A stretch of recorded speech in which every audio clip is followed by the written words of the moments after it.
They were all going f***ing crazy over these clips. Obviously, they don't actually believe it's crazy. They're f***ing lying. Is that it's essentially given Ethan this free pass to just say or do whatever he wants in response, no matter how dishonest it is. When Ethan talks about it, he says, "You would have to eat my sh."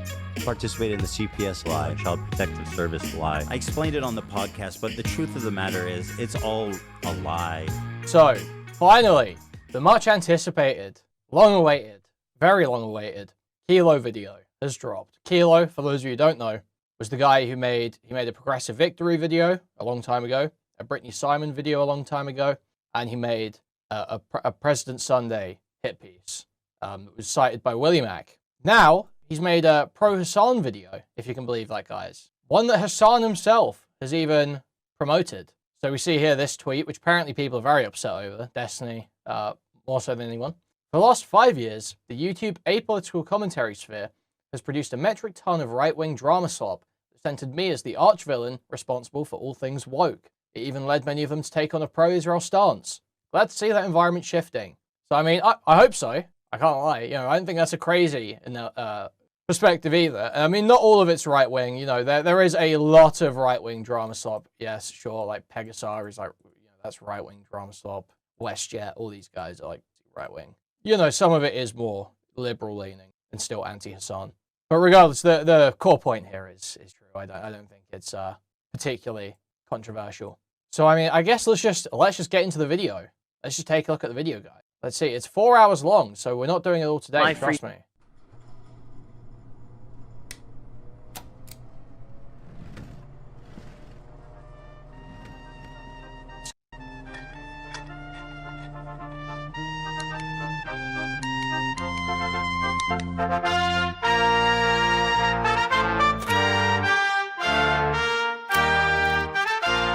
This is this not a little bit Mr. Girl ripped? Is this not a little bit Mr. Girl ripped? The whole projector aesthetic thing here. Is that what he does for like his gender narrative video and shit like that? Alright, so if you've used the internet at any point in the last few years, it means at one time or another, you've probably heard the name Hassan Piker. Hassan, who also goes by Hassan-Ethan, is 34 years old. He's one of online politics' largest creators, and he's known for taking controversial far-left positions and being very tall. You are tall. He's A guy who watched one Mr. Girl video. okay. Bye. Hassan is best summarized as being very passionately progressive, anti-capitalist, pro-Palestinian, and overall just having somewhat radical takes that go against the grain. And he can occasionally make comments that have a tendency to make a lot of people very upset. America deserved 9/11, dude. F it. I'm saying it. We totally brought it on ourselves, dude. Holy we did. Over the duration of his career online, while he does have some support around him, Hassan has gradually become public enemy #1 for a lot of creators and their fan bases. He draws some pretty intense criticism from not just the right, but also the left. And lately, he's even becoming more and more of a regular target for a bunch of apolitical idiot slop channels. Hey, Hassan, you crying stupid bitch. Brother, you are the biggest piece of shit I have ever seen. Shut your mouth. The attacks on Hassan range from him encouraging violence, to him being an anti-Semite, to him simply being kind of stupid, which is probably kind of true. I don't know which is which, dude. Doesn't know where Yemen is. That's awesome. Nope. This guy's crazy. Nope. Nope. Nope. Nope. Fuck nope. it, man. Fuck nope. it. Got it. Now, this video is not really about debunking every argument against him, but a lot of the attacking is coming from pretty dishonest places. Like the time people claimed that Hassan urged his viewers to kill U.S. Senator Rick Scott. Here's what he said. If you cared about Medicare fraud or Medicaid... It's crazy that he starts clicking on like totally landlocked countries there. That's the craziest part. It's like, you know, geography, you know, I'm not even that good at geography. I'm not going to sit there and fucking act like, yeah, I know geography. But he starts clicking on like totally landlocked countries. And it's just like, dude, you must know at least enough about Yemen to know it's not going to be a fucking landlocked country, dude. Come on now. Fraud, you would kill Rick Scott. This clip got Hassan suspended, and many to this day... I'll never do one of those tests on stream. I'll never do an IQ test on stream. I'll never do none of that shit. Never happening. Not happening. A death threat towards Not a U.S. happening senator. ever. The issue there is that Hassan is clearly talking to U.S. Speaker of the House Mike Johnson, who's making remarks about how much he wants to combat Medicare fraud. The reason why I'm saying if you cared about Medicare or Medicaid fraud, you would kill Rick Scott and not make him a prominent part of the Republican Party. So Hassan is clearly saying, Mike Johnson, if you actually cared about Medicare fraud, you'd do the opposite of what you've done with Rick Scott because of how egregious of an offender he is. Anyway, Rick guys, Scott is pretty... video. Well okay? known for conducting one of the largest healthcare fraud schemes in U.S. history when he was chief executive at Columbia. We covered this at the time, and this is one of the most misportrayed Hasan quotes.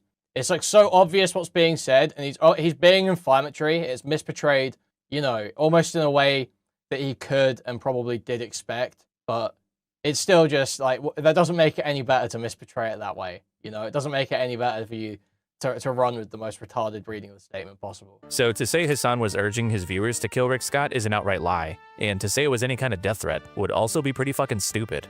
So that's just one example. Terrified of being the Xanderhal image, yes. Yes. Where he's got it's like 96 or something. He's just like, it is so funny. What are very common dishonest attacks on Hasan. There are, of course, genuine criticisms to be made about him, and we'll go over a few of them later. But those tend to get lost in this sea of total hysteria.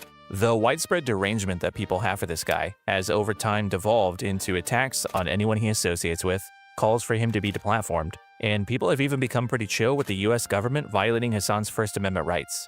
No, I'm not saying you can't dislike the guy, I don't give a shit. The dude preaches socialism and drives a Porsche. Like, I get it.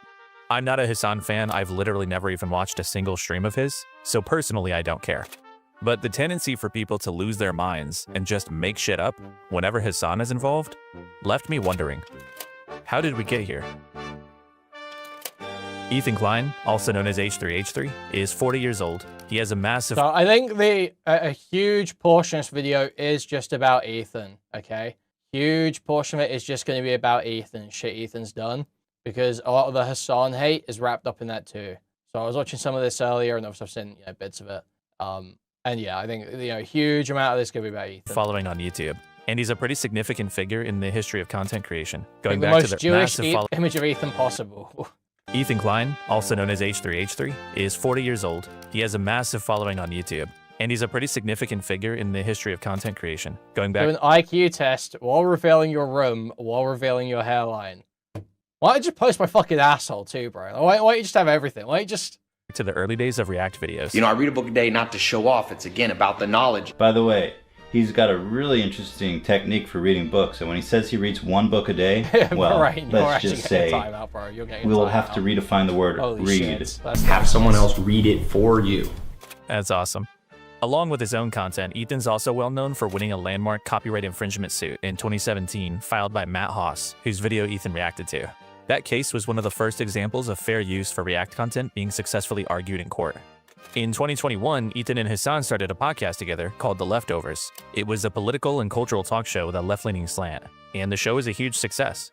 Until October of 2023, when a Hamas-led terror attack targeted Israeli citizens. After the attack, Ethan and Hasan went live for an emotional episode discussing the events. As a father, it's even hard to talk about.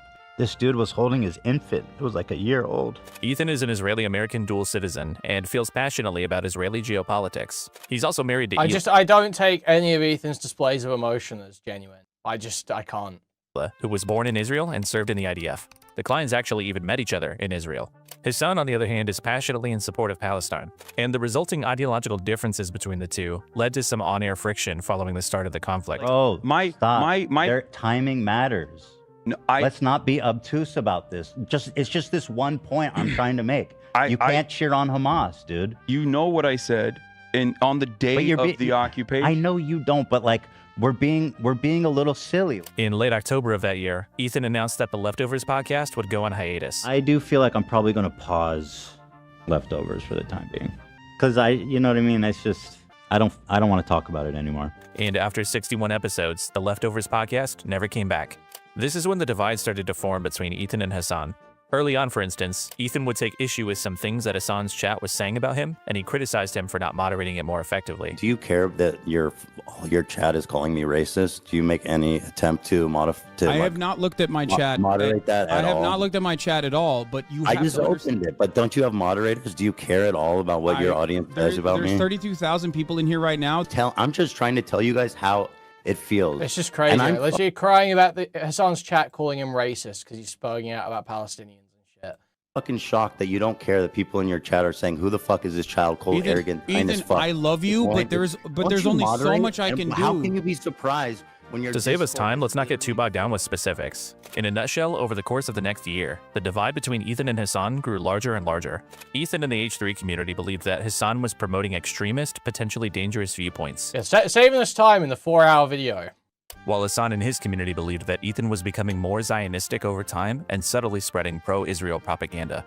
The two of them would exchange jabs for months, with Ethan commonly taking to Instagram to voice his grievances, like attacking Hasan's moderator and smaller creator Frogan for her radical views, and Hasan in turn would occasionally respond on stream. There's a difference between anti-Semitism and people coming to the assumption that Ethan might be defending Israel a little bit and therefore might have some Zionist opinions because of the past 12 months centering himself as he looks to ban prominent pro-Palestinian voices off the platform with ridiculous smears that they are being anti-Semitic. While all this is going on, around the end of 2024, Ethan also began discussing a perceived anti-Semitism problem on Twitch. According to Ethan, Hasan and his associates are prime examples of anti-Semitic content being unfairly allowed on the platform. Why didn't Kilo animate his avatar doing the Phoenix Wright finger wag? I don't know when he's making a good point. And he called for Dan Clancy, Twitch's CEO, to step down. We'll talk about this part more later, but I did want to note that this is around the same time that Dan Saltman, CEO of Redact, began his campaign against Twitch's perceived anti-Semitism problem. By the start of 2025, tensions had gotten pretty high. To the extent that the H3 show covered politics, their conversation centered more so around Israel and anti-Semitism rather than the humanitarian crisis in Gaza. It feels like where it was during the war and the Holocaust. It's reminiscent of that time. I've always said, like, I have no idea how the Holocaust could happen. It just makes no sense. And now I see it. I see how it happened. And Ethan would also regularly take to Instagram to go to war with H3 Snark, a subreddit dedicated to A-logging and talking shit about primarily Ethan and Hila. And in January, Ethan... Classically great move, by the way. Going to war with some random forum that doesn't like you. Famously, works out amazingly in the long run. Released the Content Nuke, a 102-minute-long deconstruction of Hasan's content, including further allegations of Hasan and those around him being anti-Semitic and essentially promoting terrorism. After the Content Nuke, things started to go off the rails. In March, a pair of noteworthy things happened to Ethan. On one occasion, he had a pair of human skulls ordered online and sent to his house. And on another, a CPS call was made to his house after Ethan shared a story on the H3 podcast about his family contracting a parasite. This morning, we got a visit from Child Protective Services. I told this story on the show a few weeks ago about how when we adopted Olive, she had Giardia. And then Sonny started having diarrhea, so we suspected he might have Giardia. Seeing as that he's an infant, he's crawling around, he's putting everything in his mouth, etc. Then in June of last year, Ethan revealed that he had registered the Content Nuke with the US Library of Congress, and that he's filing copyright infringement lawsuits against Frogan, Denims, and Casey Tron, 3 Hasan-adjacent creators who, according to Ethan, reacted to the nuke in a non-transformative way. And that's kind of loosely where we're at. What started as a political disagreement has spiraled into 3 copyright lawsuits, a campaign to financially harm Twitch and by consequence its creators, and a long, bitter, and kind of pathetic feud, where you will be forced to pick a side. But before you pick a side, while you may feel some sympathy for Ethan because of the very real harassment that he's faced, or maybe you just agree with his takes on Israel or anti-Semitism, we have to make sure we don't forget about the most important thing in the whole situation, which is that when it comes to Ethan's narrative, this is all complete bullshit. If you can look past some of the political disagreement and analyze the Ethan and Hasan... So, I mean, obviously I agree with this. The most interesting part of this video to me is how is it going to land with people that don't already agree with this. I've said this a million times. I've said Ethan's whole narrative is total bullshit. You know, I've been screaming this for a year at this point. I want to know how someone that's not totally sold on that answers to this. I want to know how someone who's incentivized to be a bit more forgiving of some details in this video will react to this. I wonder whether we might get a jackpot, guys. I wonder whether we might get a jackpot. Conflict in its entirety, it's pretty clear that Ethan is an insecure, neurotic, vindictive liar, and his crusades against Twitch and Hasan and subreddits, these are all just dishonest missions to silence people who are saying things about him that he doesn't like. What's worse is that this clown show is being encouraged and facilitated by a host of hacks and other liars around Ethan that have attached themselves to him, sometimes just to further their own dishonest agendas against Hasan. Now, normally I wouldn't really care that much if a bunch of lying freaks all band together to help each other out with their controversies. That's kind of to be expected. But what elevates my distaste for all this stuff, and what should elevate yours, is that standards of behavior that have long been widely held on the internet are being totally abandoned, all in the name of Hassan bad. Historically, things like lying, harassment, calls to the platform, or abusing copyright would get you absolutely torn to shreds. But when it comes to Ethan and all his yes men, everyone all of a sudden seems to be okay with those things. And it's just because of who's on the other side. Ethan Klein isn't the originator of the mass derangement about Hassan, but his situation has given some of the most annoying drama slop tubers the perfect vehicle to pretend to have political opinions, escalate their grudges, and in the process, smash all standards of behavior for political and commentary creators.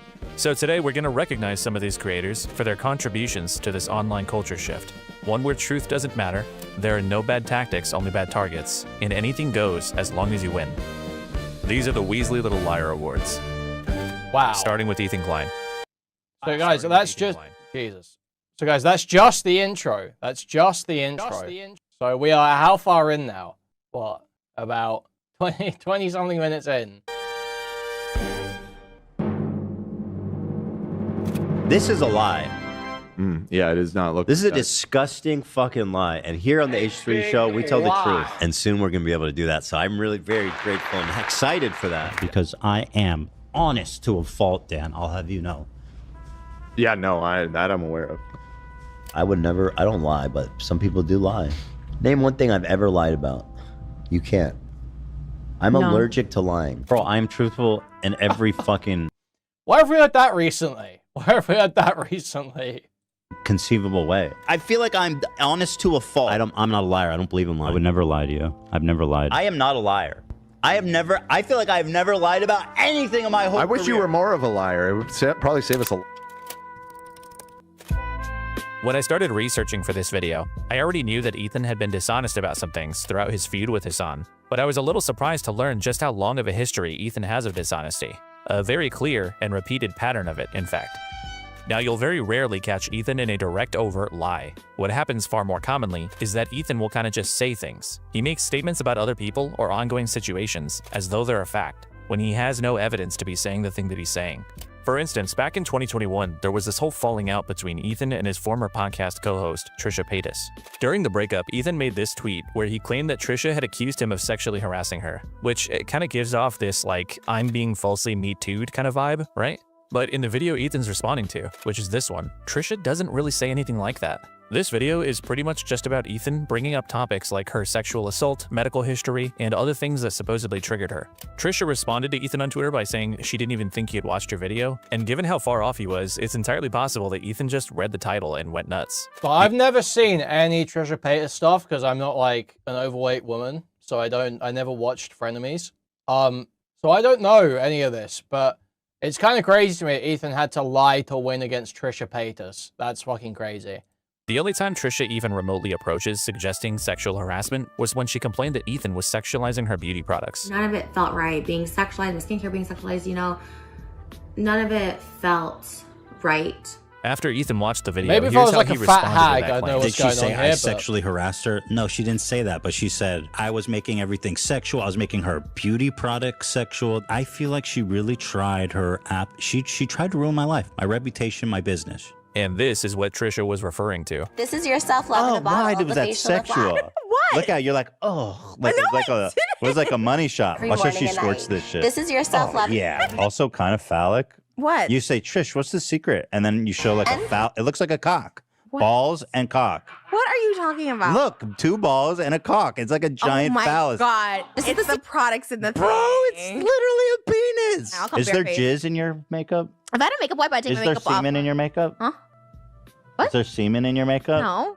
I don't even care that Ethan did this. I mean, yeah, that looks like dick and balls. But Ethan acted so disgusted at the idea that he would do something like that, and said that Trisha must have been trying to ruin his reputation. The irresponsibility of Ethan's reaction is likely what led to many H3 fans believing that Trisha accused him of actual sexual assault, and they might still believe that to this day. You might call what Ethan did here a false accusation. He's lying. But while Ethan did acknowledge that Trisha didn't accuse him of sexual harassment, would it really have been that crazy if she had? Well, a ton of the comments... That's hate.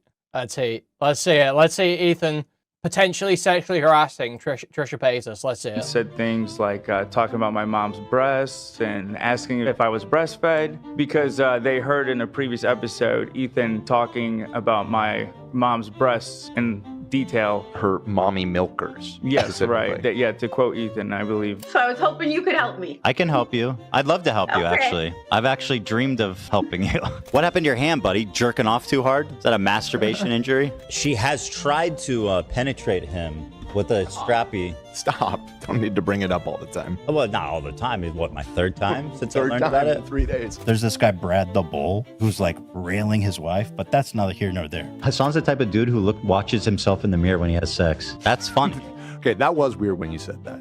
Really? Yeah. I thought it was funny. Well, I'm sure, but It's like made me uncomfortable. I don't know. I don't like it. Just a lot of volume. Because when you're eating pussy, you need to make sure that. Oh, you went to Italy for how long? 4 weeks. You went to Italy. You guys stayed in touch. No strange Italian dick, I'm assuming. No. Have you seen your dad naked? Does Ian walk around naked? If you had privacy, would you walk around naked? Butt ass naked? By the way, Anissa reached out. She wants to meet at the Motel 6 tonight at 11. Excuse me? Because I'm going to fuck him for her? Because she's the cuck? You know, the first time that you made the Anissa So- the cuck. There's a level where this is like, you know, obviously the immediate thought is, I mean, it's on a podcast, it's like they're joking around, all this shit. But especially with like employees, and to be honest with other content creators too, if you're going to be making these like, you know, super sexual comments, you probably know they're okay with it first, you know? And some of these people don't seem like 100% cool with it. Joke. Well, It hit what really happened? good. Well, And what I feel like each subsequent one we're getting further and further. What was wrong with the one with that? I thought that It just sounded weird. Kind of creepy. Okay, if you're gonna constantly joke around like that, with people you know personally, including your own employees, you don't get to react like this when you think one of them might be accusing you of sexual harassment. Anyway, that was just one of what might have been many potential examples of Ethan misrepresenting things during the fallout with his former co-host. But their breakup was a total shit show, and it's possible Trisha isn't the most reliable person either, so maybe you're willing to give Ethan some grace with this one. Understandable. But what about the defamation lawsuit that was filed against Ethan by Ryan Kavanaugh? In 2021, Ethan was sued by Triller, which one of Kavanaugh's companies had a controlling interest in. The lawsuit was related to the H3 podcast, streaming clips from a boxing match between Jake Paul and Ben Askren, which was a pay-per-view event that Triller owned the exclusive rights to. Now, Ethan did admit to pirating the fight in DMs with Philip DeFranco, saying that he didn't want to financially support Jake Paul, who'd been credibly accused of sexual assault. But the lawsuit was specifically for copyright, especially given that Ethan had shown on screen an unlisted link to a full upload of the fight. Ethan objected strongly to this lawsuit, essentially suggesting that it was frivolous and he was being unfairly singled out. One thing he noted was that Triller had been dropping most of their other lawsuits against actually potentially illegal restreaming sites. So literally, how can you ever defend his current lawsuits when he was doing this shit, man? How can you defend it? It's so obviously hypocritical, and he mounted every argument in his own defense that he possibly could. Tried to appeal to everyone's principles, be like, come defend me, come defend, why is no one defending me? When he literally just pirated a fight and rebroadcast parts of it when it was a pay-per-view and showed the link. You can't do that. That is like, literally, that is like, you know, he tries to act like, oh, Denims is going to make Sony come down on everyone. No, that's the sort of shit that makes companies come down on people, you fucking idiot. It's not reacting to people's YouTube videos where they're talking about Hassan. That's not the sort of shit that causes a Sony lawsuit. The sort of shit that causes a Sony lawsuit is taking stuff that you have to pay for, pirating it, sharing the pirated link, reacting to it. That's how you get huge companies to do massive, like they did. But most of those sites, they didn't have strong evidence against, whereas Ethan broadcast the fight and a link to it on a recorded live stream. Triller also made it known that they would be taking an aggressive approach to suing people who pirated or redistributed their product, and Ethan wasn't the only content creator they pursued to that end. But his frustrations and public statements about the case led to a series of additional lawsuits between him and Triller, which Ethan Klein chose to respond to by beginning to disparage Ryan Kavanaugh on the H3 podcast for months on end. Ethan would go live and vent his frustrations with Triller and Kavanaugh dozens of times over the course of the next several months, but the attacking quickly Kind of like what the Snark sub did. Is it kind of like what the Snark sub did, though? Is it kind of like what... Maybe we'll find out. started to veer into pretty weird territory. Ethan became quite fixated on Ryan's ex-wife, for instance, and he'd routinely do bits on the show about her and her new husband, including detailed descriptions of their hypothetical sexual activity. Look how big the bull is, though, man. Probably plows the shit out of her, dude. Brad fucking rails her hard. Imagine getting railed by that, dude. Your wife is getting railed by a giant fucking Israeli dude with jacked, huge Jewish cock, and your wife loves it. So you stand in the closet and listen as your dick is in a cock cage. And while we're here, I think it's worth noting that Ryan separated from his ex-wife in 2020, a year before the lawsuit was even filed. So she and her new husband had absolutely nothing to do with it. But Ethan and his community had no hesitation in involving her in their smear campaign against her former husband. And he will cry that if you identify Teddy Fresh employees that are plagiarizing designs, you're harassing his staff. If you criticize AB and call them a dog a zog, they'll say you're harassing the crew. But they can just go after people's wives who they've separated from a year before.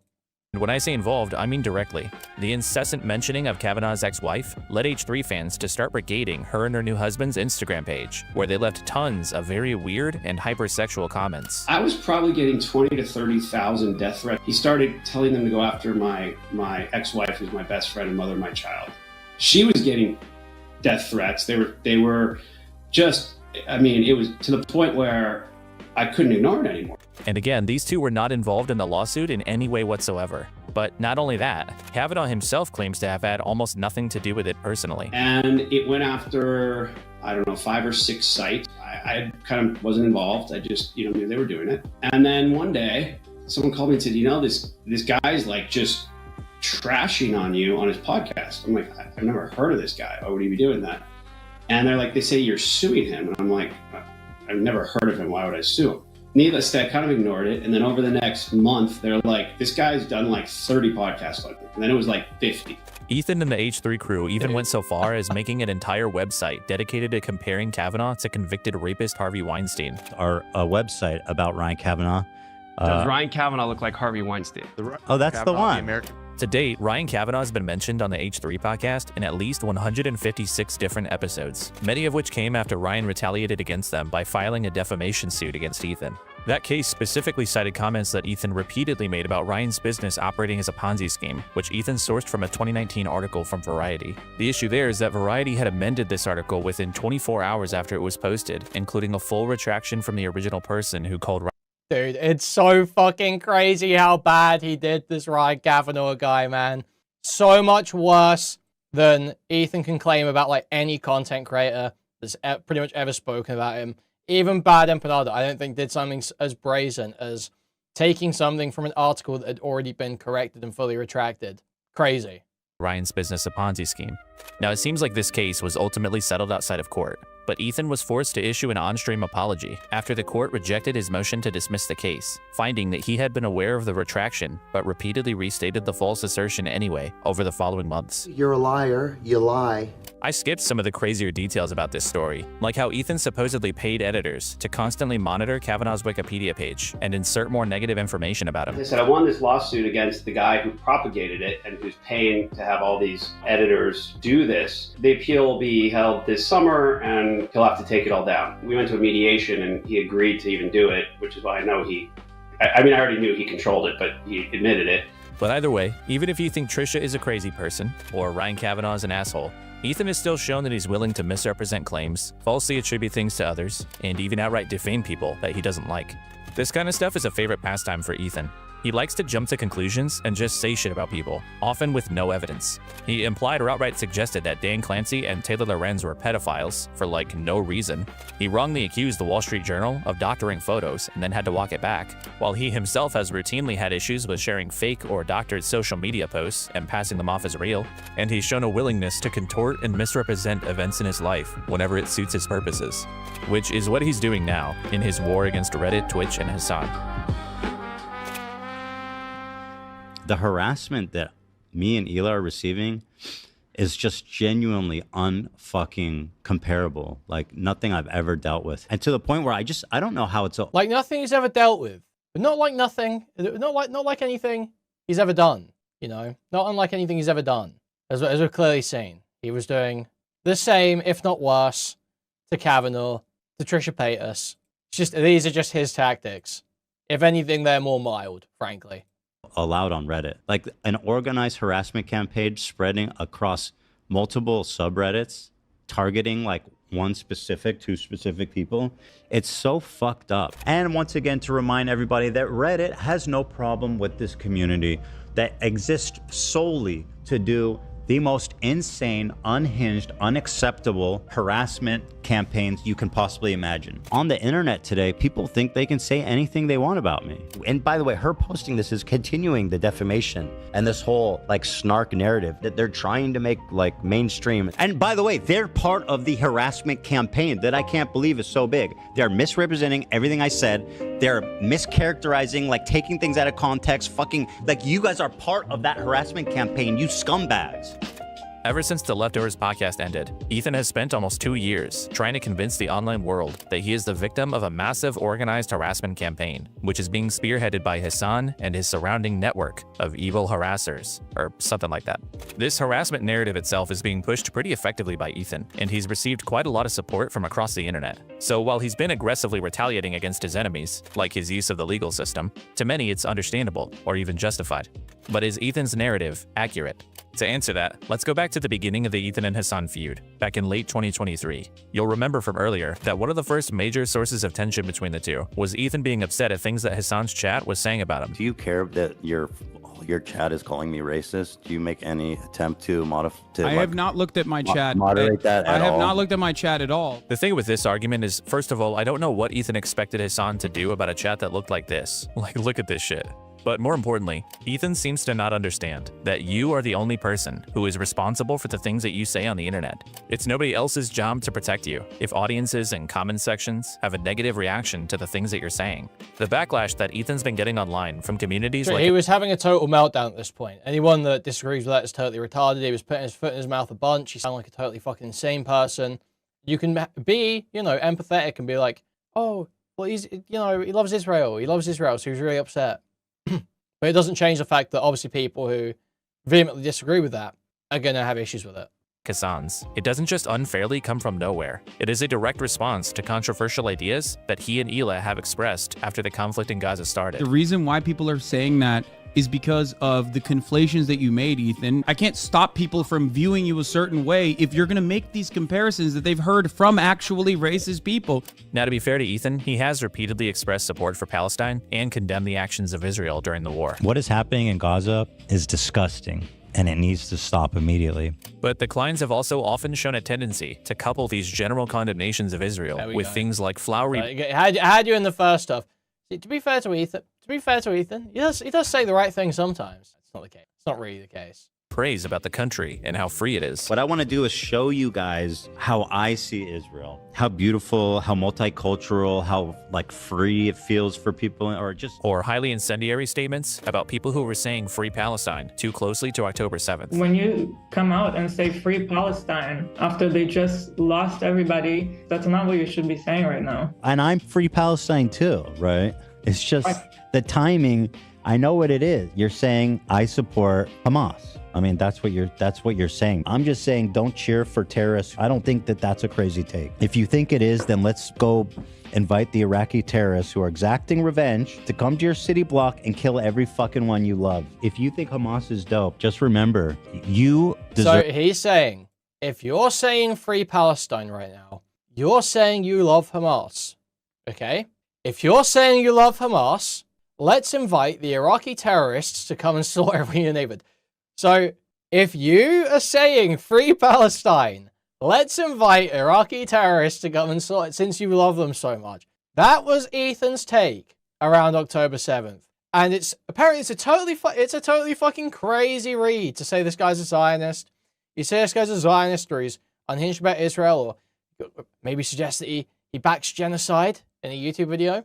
You're insane. Why would you ever say something like that? You're totally crazy. You're a crazy woke leftist, frankly, third worldist, who wants Muslims to ravage your country, or whatever the fuck they say. How could you possibly say something like that? How could you possibly be so crazy when this guy is having the biggest fucking, Zogsberg out recorded online up to that point? Deserve to be I'm just saying, don't cheer for terrorists. I don't think that that's a crazy take. If you think it is, then let's go invite the Iraqi terrorists who are exacting revenge to come to your city block and kill every fucking one you love. If you think Hamas is dope, just remember, you deserve to be burned alive by terrorists and your whole family murdered in front of you. Ethan's also been criticized for spreading misinformation about important historical events regarding Palestinian suffering, or for uncritically accepting negative stories about their combatants. H3 promoted the beheaded babies myth extensively. Yeah. Do we want to run that back again? Invite the Iraqi terrorists who are exacting revenge to come to your city block and kill every fucking one you love. If you think Hamas is dope, just remember, you deserve to be burned alive by terrorists and your whole family murdered in front of you. So, remember guys, he said saying free Palestine in the wake of October 7th, that's equivalent to loving Hamas. That's in the same stream. That's in the same stream. What's I he know say what here? it is. You're saying I support Hamas. I mean, that's what you're saying. I'm just saying, don't cheer for terrorists. I don't think that that's a crazy take. If you think it is, then let's go invite the Iraqi terrorists who are exacting revenge to come to your city block and kill every fucking one you love. If you think Hamas is dope, just remember, you deserve to be burned alive by terrorists. Guys, Hassan is such a violent extremist. And listen to that. He says, you deserve. It's not, at that point, when he gets to that point, it's no longer like some hypothetical. It's no longer like, if you think this is a take, maybe this should happen to you. Like a how would you like it type thing. Like an almost a, you know, if you care so much about Medicare fraud, you do Rick Scott. Almost like that. But it stops being that, doesn't it? It becomes, you deserve to have your family burned and killed. Dude. It is, then let's go invite the Iraqi terrorists who are exacting revenge to come to your city block and kill every fucking one you love. If you think Hamas is dope, just remember, you deserve to be burned alive by terrorists and your whole family murdered in front of you. Ethan's also been criticized. Dude, Hassan has such violent speech, man. Hassan says such crazy things. I can't believe it. For spreading misinformation about important historical events regarding Palestinian suffering, or for uncritically accepting negative stories about their combatants. H3 promoted the beheaded babies myth extensively, for example, and has not retracted since. While being overly skeptical or just rejecting negative stories about Israel. I mean, listen, that's a huge claim. 15 Palestinian women were raped. I couldn't really find a lot of evidence to back it up. I understand why Ethan's brain would operate this way, and it's not like there's anything immoral about having a bias. But obviously at a certain point, after Ethan makes enough comments like this, to a lot of people, he's gonna start to sound like he's defending Israel a little bit, like kind of reflexively. They could have held a ceasefire at any point. They could have ended it after a week. I mean, Hamas could have ended the war anytime too. How could have Hamas ended the war? By leaving, by releasing the hostages? Hamas offered all the hostages in agreement for Israel not coming into Gaza. To defend Israel's actions. That didn't happen either. Yes, it did. This type of thing is why people think that Ethan and Hila are running defense for Israel. And there are dozens of examples of this. There's Hila essentially saluting IDF pilots on Instagram after Israel's strike on Iran. Or there's also her referring to... Okay, and this video has been in the works for a while. They say this is about the nuclear strikes in Iran last year. Not about the most recent strikes. Saluting IDF pilots on Instagram. And they were posting videos of like, they were Iranian women throwing off their hijabs, throwing off their headscarves. It's so fucking funny, man. After Israel's strike on Iran. Or there's also her referring to former Israeli Minister of Defense Yoav Gallant as a really good guy, a man who is currently wanted by the International Criminal Court for war crimes, including directing attacks on civilians. Nobody made her say that. Nobody made Ethan defend it. But the Klein... No, you don't understand. He was a moderating voice in the war cabinet because he just said that the Operation Gaza had already achieved all its military objectives and there was no use to Israel still being there, even though he would called Palestinians human animals in separate quotes and direct attacks on civilians. I love it, man. I love it. That's one of my favorite defenses. That's one of my favorite Hila defenses. Klein seem to want to endlessly make comments on this very controversial subject and expect to never be attacked for the things that they're expressing. They think that because they say the words, "We support Palestine," that the people that criticize them must just hate Jewish people. He's watching the same clip over and over, retweeting like psychopathic anti-Semites. There's no other explanation for these people being so weirdly obsessed with her. To a lot of people, Ethan saying genocide is bad is probably not adequate. Genocide being bad is... She apologized. She didn't.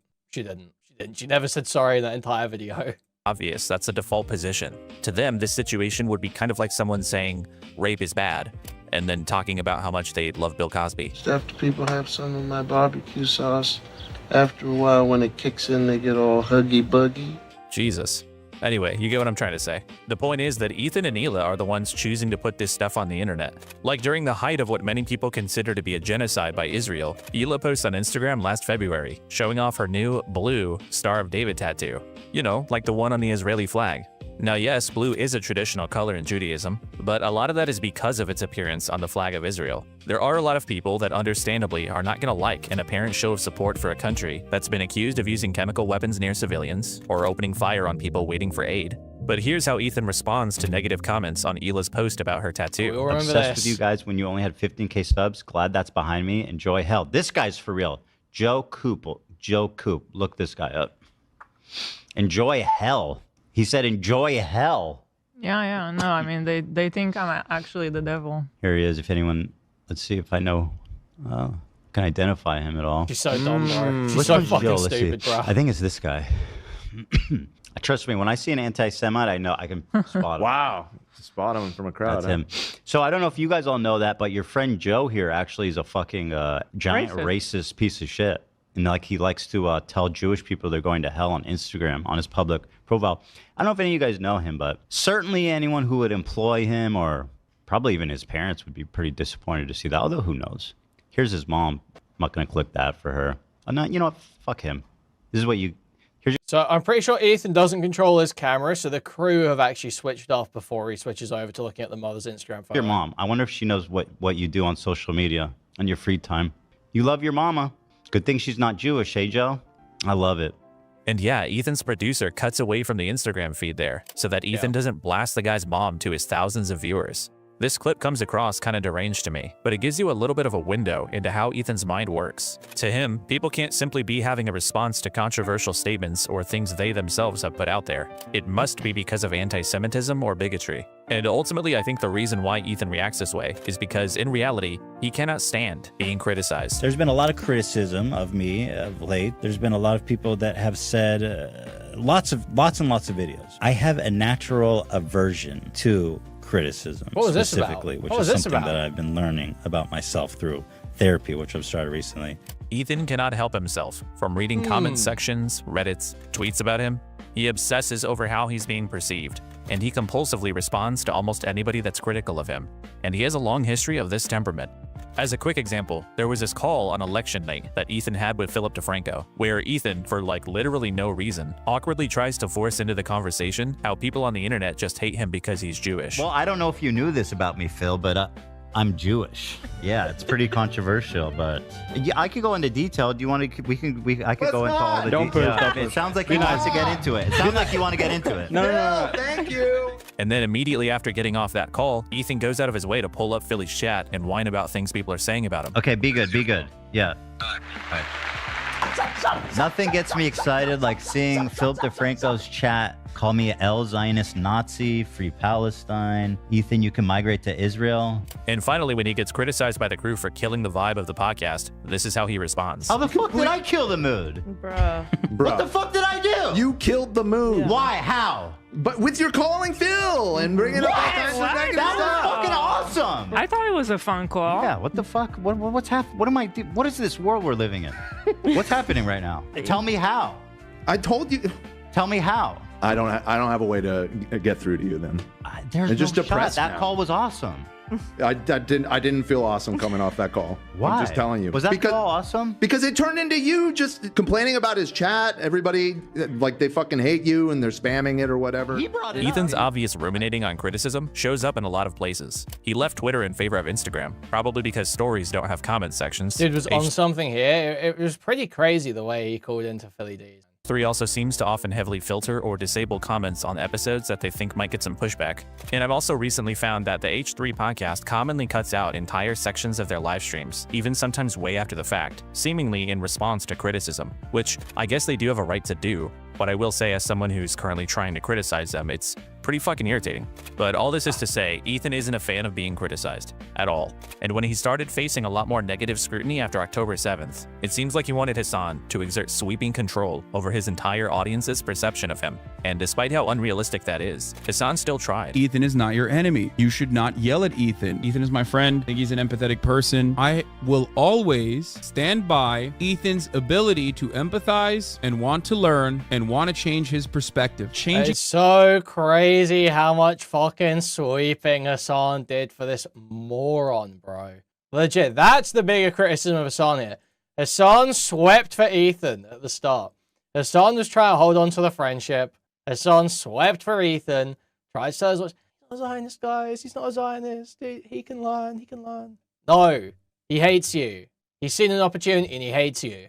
Changing your perspective on an issue that is like near and dear to your fucking heart is virtually impossible. I will forever have respect for him for doing that on his own. You need to, as a community, also stop fucking ripping into Ethan non-stop. But it was never quite enough for Ethan. He genuinely hates you, bro. I know he does. I wish him well regardless. And eventually, Ethan declared war on all things Hassan, which brought us to where we are now. Now, what Ethan could do is he could stop reflexively defending Israel. He could stop commenting on the issue altogether. Maybe he could reflect on and internalize some of what people are telling him. Or he could change nothing and just accept that some people on the internet are going to have a problem with it. But of course, he hasn't done any of these things. Ethan has instead chosen to lie.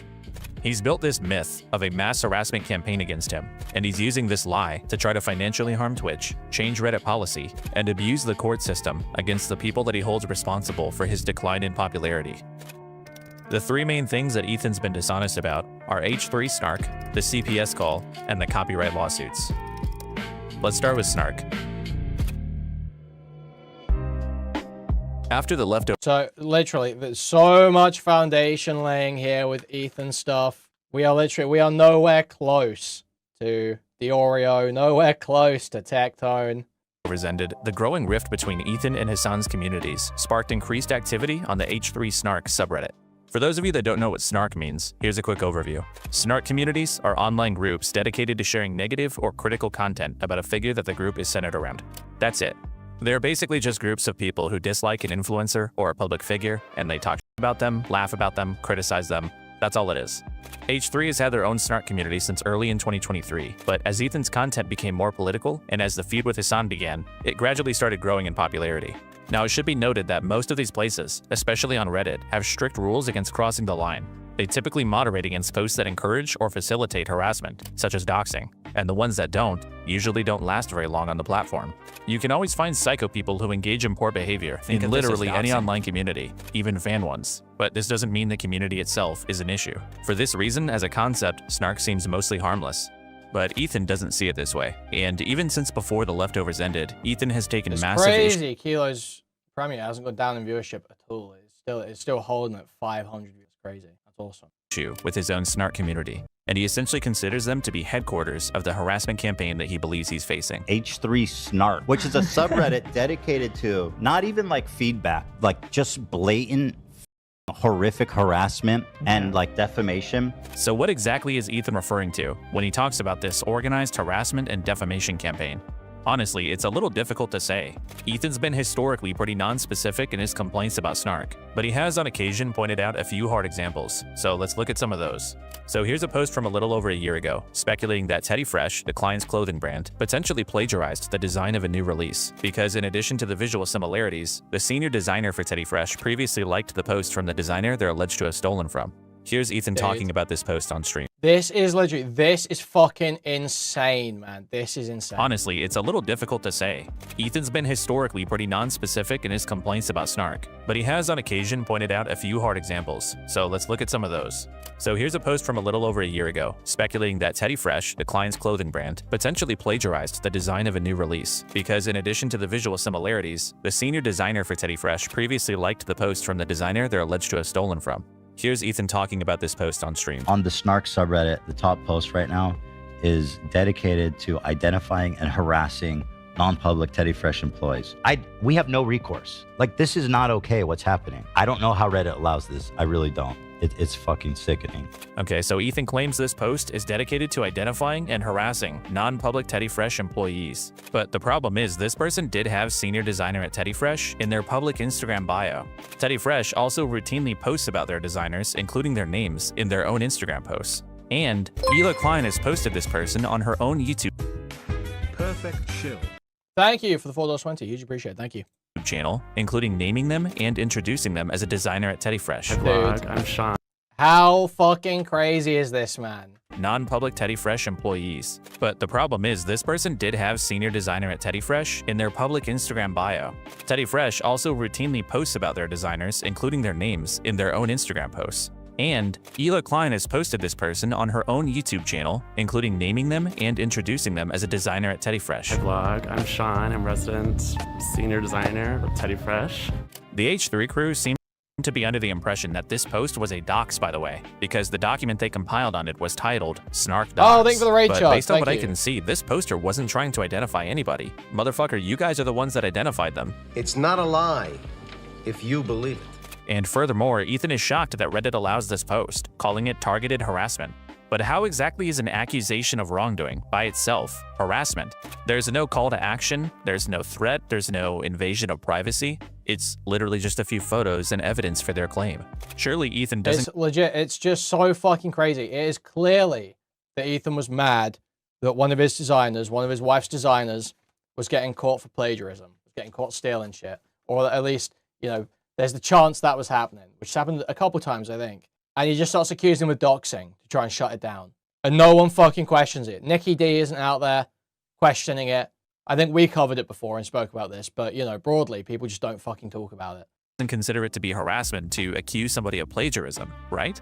There's this video, apparently by a former H3 Snark moderator, supposedly exposing the harassment the community engages in. And some of the examples they list are like, just listen. The Snarkers would even post drawings of crew members for the purpose of everyone else in the live chat to make fun of them. But the thing that stuck out to me from the times I was looking at the H3 Snark live chat is that they really hate Zach. Whenever Zach was on screen, the H3 Snark chat would go crazy and comment about how ugly Zach is. Drawings? People calling Zach ugly? Oh my god, we need to do something about this. Oh, and by the way, Ethan fully endorses this video. An ex-Snarker made a video about the Snark subreddit that I thought was wonderful. This all took place on Reddit's platform. They have a live chat feature that during Like, dude, this is what they're crying about. Wow, Zach did show up. Oh wait, never mind. That's a plate of pancakes. Huh? Reminder to always be clipping. Thank you. Kuihman has us fending off his enemies that amount to Skyrim monster lookalikes, and it's very humid and scary down in these mines. Thank you for the $3. Thank you. every show they would open up or they would engage in targeted, relentless harassment against all of us. I'm very grateful to this person. People don't understand the forces that I'm dealing with of how fucking disgustingly evil these people are. So look, if you scroll through the H3 Snark page, you'll see posts that are making fun of things Ethan has said, sometimes clipping something from a recent stream. Here's a post just sharing something Hasan said about Ethan. This subreddit is like 99% just posts like this. So I'm not saying there's never been a post here that could qualify as harassment, but if for Ethan things like laughing at drawings does qualify, it makes me seriously question his judgment of the severity of what's happening here.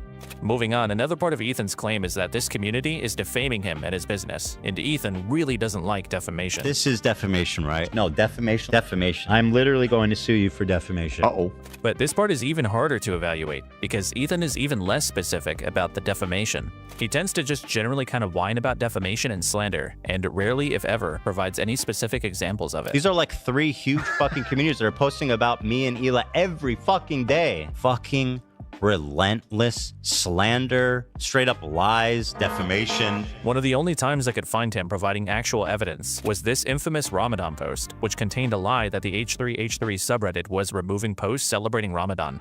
Ethan was understandably pretty upset about this. Is it even proven that it's a lie? I don't even know that it's proven it's a lie. I think it's assumed to be a lie because they've fought it so hard. I don't know it's even proven to be a lie. But yeah, this is like the big shining example of Snark lying about them. Is posting that they deleted posts about Ramadan when they didn't. Subreddit was removing posts celebrating Ramadan. Ethan was understandably pretty upset about this, but when you look into what actually happened here, it seems likely that this example of defamation just doesn't really mean much of anything. According to the moderators of the subreddit, the post was originally made by like a rogue mod on an alt account, and once they found out that it was false, they deleted the post, demodded the user, and updated their rules to have higher standards. So one user on a popular forum maliciously spread misinformation, was caught, got punished, and then the owners took steps to try to prevent it from happening again. So this just isn't indicative of any systemic or coordinated misconduct. This is just called the internet. Oh my god, dude, that Wesley Winter fucking inbred right-wing retard. Apparently he just got the fucking shit kicked out of him by ethnic minorities or something while he was making it. Oh my god. Plus, it seems like this should be how you'd want a place like this to be moderated. They have rules against misinformation, and they do enforce them. Like if you go search through the subreddit, you can find hundreds of examples of the moderators telling the subreddit not to contact sponsors, to respect people's privacy, marking certain posts as being satirical, all things that point to them actually trying to prevent harassment and defamation. Like with any popular forum, some stuff might occasionally slip through the cracks, but this stuff would be outliers. It's quite obviously not the purpose of this community. So Ethan's claims that this place exists solely to conduct an organized harassment campaign against him are at best flimsy, and at worst, kinda bullshit. But there's one more thing Ethan has shown, and it's this screenshot he shared from Discord of supposedly a moderator of H3 Snark sharing the address of the H3 and Teddy Fresh studios. Now, if this is exactly how Ethan describes it, it could be an issue.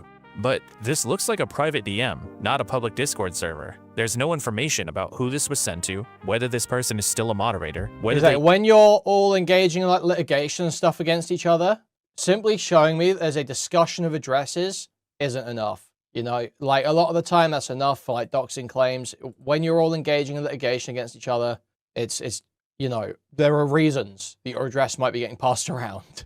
There are reasons why the moderators might be discussing the address. Server. There's no information about who this was sent to, whether this person is still a moderator, whether they even ever were a moderator, or whether any of the other mods knew about it. So I kinda just don't really know what I'm looking at here. Without more context, this just isn't evidence of organized, coordinated harassment. This could be nothing more than just one person doing something wrong, which again can happen in any large online community. So look, my perception of what's happened here is that Ethan conflates harassment with unwanted negative scrutiny, and he might even conflate slander with things he disagrees with. 99.9% of the users here are just talking, making jokes, criticizing him, voicing their opinions. Some of them may say things that are untrue or even cruel, but dude, that's what the internet is. H3 has millions of subscribers. At a certain point, you can't control what everyone says or thinks about you. So as far as I can tell, Ethan just isn't the victim of anything unique here. But obviously he disagrees, and his response to these insults, to criticism, and to this one lie that was ultimately removed. I don't get why this is in a Hassan Bad video. Well, because the Snark narrative is tied in with the Hassan Bad narrative. It's all, you know, it's all sprouted from the Ethan victimization. Declaring all-out war on Reddit and H3 Snark. And it's just fucking disgusting. Like Reddit, you are disgusting. Fucking shame on you. The CEO, the officers, everybody who's in this company is 100% liable for everything that's happening on all these Snark subreddits. He started by going to Reddit and complaining about Snark numerous times, demanding that they take action against the subreddit. And I've tried to notify Reddit, and they just don't fucking care. We reported it, and we were trying to contact someone at Reddit. I've gone through every avenue possible with Reddit. If this doesn't get taken care of, then I'm gonna have to start holding Reddit accountable. Which led to quite a lot of whining from Ethan when they chose not to do anything. The whole Snark phenomenon is so pathetic that Reddit allows this shit to continue. This is another reason why I just cannot fucking believe that Reddit doesn't react. It's so fucked up that Reddit allows this and doesn't do anything. But Ethan did eventually hear back from Reddit, although he wasn't very pleased with what they had to say.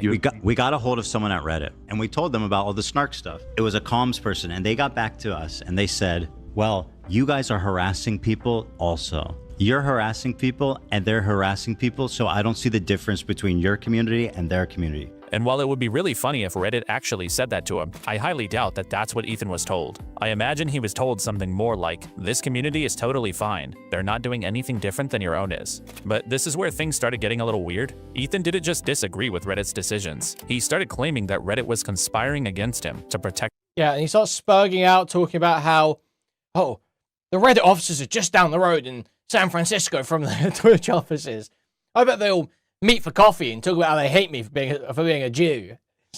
Snark. I believe that Reddit is colluding with the moderators of this Snark community and actively protecting it. And to his credit, I'm sure that Ethan really was on the verge of cracking this thing wide open. Twitch has been ideologically captured, and the people in that company are using their terms of service selectively as a form of activism. And I feel that I'm getting the same treatment now from Reddit. Did you know that these two companies in San Francisco, their headquarters are blocks away from each other? It's just interesting. It's just interesting because it shows there's some culture happening in this Asking tech questions. space. I think that these people are all very similar minded. I think that's what this is telling me. Right. But somehow, this airtight narrative didn't gain quite as much traction as Ethan would like, so he started being somewhat openly dishonest about it. For instance, when Adam McIntyre's Snark community got taken down by Reddit, allegedly due to behaviors similar to the H3 Snark page, Ethan took it as proof that Reddit is conspiring against him. But he prefers to just disregard the known fact that Adam's page didn't get removed due to any alleged behaviors, but rather because it was completely unmoderated, whereas H3 Snark has always had active moderators. Ethan is aware of this, by the way, he just chooses to believe something else. It's hard for him to be honest. He lies a lot. He does. In fact, there are often pretty decent explanations for why things on Reddit haven't gone Ethan's way, but rather than opening his eyes, everything only leads him to further believe that Reddit leadership must be Snarkers themselves. That's right, it's a big Reddit conspiracy to harass Ethan Klein. That is literally what he believes. I know that it's likely that one of the admins who's being paid by Reddit is participating and protecting it. Ethan also started claiming that the coordination and organized harassment actually just happens in Discord servers, which is why you won't find it on the subreddit itself. These fucking freaks that are in a Discord sharing on all these things. These people can sign up without any info of their account. Most of their activities happening on Discord. And it's kind of weird that he'd go that route anyway, because somehow Reddit is complicit in something truly horrific here, but simultaneously none of it is actually happening on Reddit, it's all happening somewhere else. But despite not having very much evidence, Ethan remained incredibly determined to push this harassment narrative. So determined, in fact, that he made the very classy decision to appropriate a woman's suicide to further his agenda against Snark. Michaela Raines, also known as Save-A-Fox, took her own life back in June of last year, and Ethan, within 24 hours of it being announced, ran to Instagram to claim that Snark was responsible. But not the first time he's done this either. Not the first time he's done this either. People with very long memories, people with incredibly long memories, with very good, very long memories, will remember when Ethan was fighting with Keemstar. He blamed Keemstar for Etika's suicide. Now there was a much better argument for that one, frankly, than there is in this case. And in the case of Etika, Nick Diorio waxed fucking poetic in video after video about how evil Ethan was for doing it, how that's one of the most evil things Ethan's done that people forget about and all this shit. Yet when this happened, all he could muster was, yeah, I disagree with Ethan, in passing. That's all he could muster.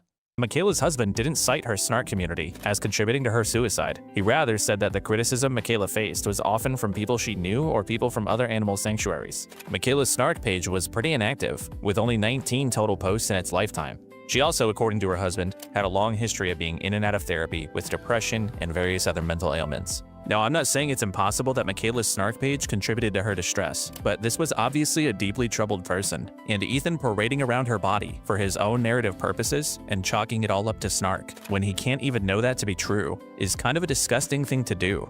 But despite these lies and conspiracy theories and his appeals— Dan even got on Nick Diorio's stream and was like, yeah, I knew that shit wasn't true, but I didn't say anything about it, because fuck him. to Reddit, Ethan was unsuccessful in getting H3 Snark removed. This is not normal. This is fucking insane, unhinged behavior that is being explicitly sanctioned by Reddit continually. It's nauseating. It's so fucked up. So he decided to escalate his tactics. Ethan hired an attorney to begin issuing copyright strikes against clips of the H3 podcast that were getting posted on their Snark page. It's unknown exactly how many strikes were issued, but they went after quite a few, including some clips as short as 20 seconds long. Ethan has given various explanations for why— So, are we following this, guys? So I've noticed a lot of discussion about false DMCA strikes recently, right? Anyone else seen discussion of false DMCA strikes recently? False DMCA strikes over someone using a trivial amount of someone else's content. As I understand, there was a whole EFAP episode about this recently, about false DMCA strikes over a trivial amount of content. I don't know about you guys. I seem to remember that recently. Just interesting to think about, isn't it? Just interesting to think about. So fucked up. No one can claim that, oh, that was years ago, or, oh, those aren't my principles, or any stupid shit like that. No one can pretend that any bigger content creators aren't being totally hypocritical. You know, literally nobody can even do that. And if they do, they're clearly being dishonest. They're very clearly being dishonest. So he decided to escalate his tactics. Ethan hired an attorney to begin issuing copyright strikes against clips of the H3 podcast that were getting posted on their Snark page. It's unknown exactly how many strikes were issued, but they went after quite a few, including some clips as short as 20 seconds long. Ethan has given various explanations for why he was trying to get these posts removed. Me and my lawyer were extremely conservative about which posts qualified. The ones that I post that I DMCA'd on that were egregious. At different times, he's claimed he was only targeting members-only content or posts that openly stated they were trying to steal views. But neither of these turned out to be true. Clips that didn't fit either of those parameters were getting struck also. Eventually, some of these snarkers were added to Ethan's current lawsuits against Hassan's orbiters, which we'll come back to later. But in these filings, we received expanded explanations for some of the DMCA takedown requests. And all of a sudden, the justifications included things such as posts that didn't have enough comments on them. Not a great reason. These filings also claim that H3 was very purposeful with what they chose to strike, listing just 7 examples with detailed explanations for each takedown. And in response to the idea that he was trying to silence his critics, Ethan would repeat this claim on stream, asserting that he had only struck a handful of clips from the subreddit. And your dumb bitch ass at the time was saying I was silencing people, which makes no fucking sense because there's like 1,000 posts up there and we DMCA'd like 5 of them. But what they're referring to is just a DMCA. One of their posts of like the hundreds, if not thousands, got DMCA'd. And so the story is that I'm trying to silence free speech because one post of 1,000 got DMCA'd. Like I said, there's hundreds of posts. We removed maybe 5 at most. But so the obvious, yeah. So I think Giga goes into it here. But the obvious goal of this, the reason why they did these multiple copyright strikes is because they had found out that's how Trisha got her Snark Reddit Snark subreddit shut down. They shilled Trisha's Snark subreddit for years. They loved it. Ethan loved it. Was showing it on stream all the time. They shilled it for years, and then Trisha got it taken down by using repeated DMCA strikes. So they thought they could do the same. I wonder if Ethan, in any other situations, has taken tips from other dishonest actors' copyright abuse. I wonder if he's taken tips from anyone else's malicious use of copyright. If he's taken tips from anyone else at any point in any of these lawsuits or strikes. Maybe someone else who likes registering stuff with the Library of Congress, perhaps. Someone who saw benefit in registering their content with the Library of Congress shortly before Ethan did his, maybe. It only struck a handful of clips from the subreddit. And your dumb bitch ass at the time was saying I was silencing people, which makes no fucking sense because there's like 1,000 posts up there and we DMCA'd like 5 of them. But what they're referring to is just a DMCA. One of their posts of like the hundreds, if not thousands, got DMCA'd. And so the story is that I'm trying to silence free speech because one post of 1,000 got DMCA'd. Like I said, there's hundreds of posts. We removed maybe 5 at most. But months earlier, when complaining about Reddit's inaction against Snark, Ethan had previously claimed to have successfully filed dozens of copyright strikes against them. We've performed dozens of copyright strikes on the Snark subreddit. We have removed dozens of posts. So is Ethan possibly lying to downplay how many claims were being filed? If he is, it might be because what Ethan was actually trying to do was get the subreddit banned as a result of excessive DMCA notices, something that he had seen work with other Snark subreddits before. She told me that she was aware that there's Snark pages that will talk about me and that talk about her, whatever. And she was like, I'm gonna give you this number of someone who can take down your Snarks. These people will go around and they will copyright strike things on subreddits to get them all these violations that then they get removed. I'm pretty sure as well that's how, you know, Trisha Paytas... Look at the fucking cogs turning, bro. ...to get them all these violations that then they get removed. I'm pretty sure as well that's how, you know, Trisha Paytas got the Trishyland Reddit taken down. But obviously that plan didn't work, so he started making public threats of legal action against members of H3 Snark. And I wanted to briefly point out the very funny way that he talks when he's addressing Snark. He really thinks he's that guy. I will look for you. I will find you. Over Reddit, bruh. Over Reddit. I will sue you. About Reddit moderators. He's already been granted a subpoena to obtain the personal information of prominent H3 Snark members, which he claims is just for legitimate copyright purposes. And he's threatening to dox them. It's not a dox, you dumb fuck. You know, Kilo was absolutely fucking sweating trying to finish this little edit in the last week. Called a subpoena. Now, what happens to that information? I don't know. I literally just want to hold them accountable for copyright infringement. Court filings are all public. So if like their private information shows up there, I literally can't help it. But if you're not trying to dox them, then why say things like this? I mean, he's just openly expressing here that his goal is, at least partially, to expose the identities of these snarkers. Like anyone that participated in that sub should be humiliated, embarrassed, and exposed. If I was one of these people and had something to lose, who had, let's say, a good job or was part of an elite university, something like that, they would certainly not want people to know what they've been up to. They all have quite a lot to lose, and I will be the one that makes them lose those things. That is pretty explicit. I mean, just look at one of the letters from Ethan's attorney. Give us the identity of Snark moderators, or all of your personal info will be made public.